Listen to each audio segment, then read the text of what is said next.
এই ভিডিওটি না দেখে কেউ এড়িয়ে যাবেন না এবং ভিডিওটি দেখার পর সাবস্ক্রাইব, লাইক এবং কমেন্ট করে মতামত আপনাদের জানাবেন।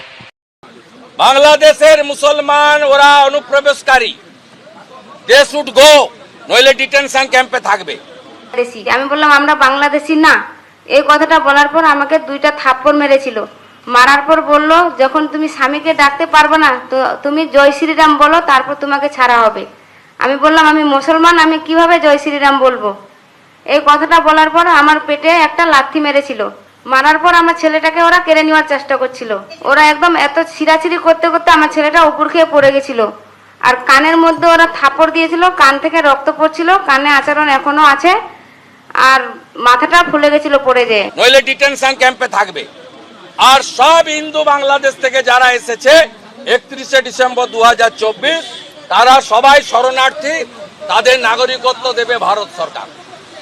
কোনো হিন্দুর কোনো প্রবলেম নেই। আমরা কমিটেড, হিন্দুস্তানে হিন্দুরা আসবে, নিরাপদে থাকবে।